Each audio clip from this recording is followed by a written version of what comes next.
Hi, my name is Steve Brown. I'm a former British Army technical specialist and bomb disposal officer. Hi, my name is Stefan Korshak. I'm the senior defense correspondent for Kyiv Post newspaper, correspondent and journalist in this part of the world for more than 20 years. As the end of 2023 approaches, and there's no end to the war in sight, it's just difficult to say whether 2023 has been a good year for Ukraine. Of course, there are major achievements, but there are also setbacks that brought a sense of uncertainty for those of us who live and work in Ukraine. Join us at Kyiv Post as we look back through the main news stories that defined each month in Ukraine this year. Cold, darkness, explosions. For Ukrainians, 2023 started with the deafening silence that came after every explosion. On the 26th of January, yet another wave of Russian drones and missile barrages killed 11 people in a single day and injured many more across Ukraine.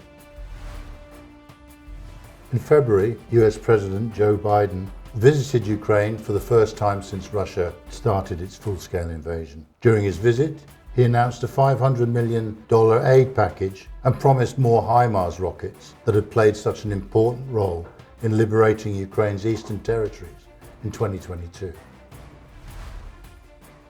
In March, the International Criminal Court issued an arrest warrant for Russian President Vladimir Putin and Children's Rights Commissioner Maria Lvova-Belova for abducting Ukrainian children to Russia. According to the arrest warrant, member states who have signed up to the court should arrest Putin and Belova if they step foot on their soil. One of the most severe intelligence leaks began in April when a top-secret U.S. document containing classified information on Ukraine, such as schedules for arms supply, troop numbers, and ammunition costs, was released on social media. In May, Ukraine lost control of Bakhmut, a stronghold in eastern Ukraine, to Russian forces and Wagner mercenaries. The long and bloody fight practically erased the city from the face of the earth. Russian forces destroyed the Kakhovka Dam in Kherson region, which flooded the vast areas downstream. It was an ecological disaster unheard of in Europe since the Chernobyl nuclear disaster. In July, Russia decided to unilaterally withdraw from the Black Sea grain deal, which had been running for a year.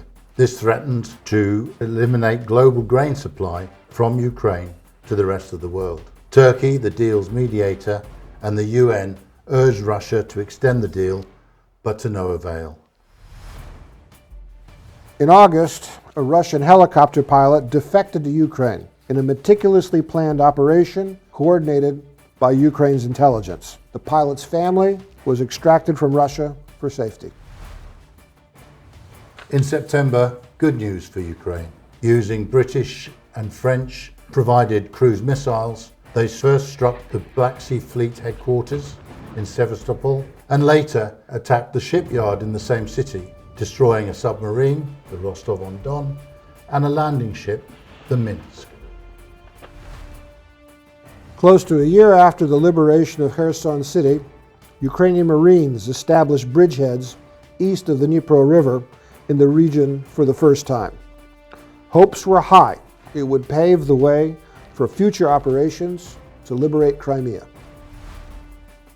In November, an exclusive Kyiv Post report identified the fact that Ukraine's security services, the SBU, had carried out an attack against Russian Wagner mercenaries operating in Sudan. This was evidence that the SBU chief's previous boast that Ukraine would hunt down Russian war criminals anywhere in the world had come true. In December, bad news. The US Congress failed to agree a request by the US President Joe Biden for another package of military aid. We're still waiting to see the results of that blockage. But we also had good news in that the European Union has approved Ukraine to start the process of joining the European Union. Overall, 2023 was a tough year for Ukraine and Ukrainians in their fight against Russian invasion. There were victories and defeats. At the end of the 12 months across Ukraine, there was sorrow that thousands of men and women were killed and wounded because they had to defend their country, their homes, their families, and their freedom. Looking ahead to 2024, it was clear to all that fight would go on. Right now, the biggest battles are around Avdiivka. This is Stefan Korshak from Kyiv Post. Thanks for watching. Thanks.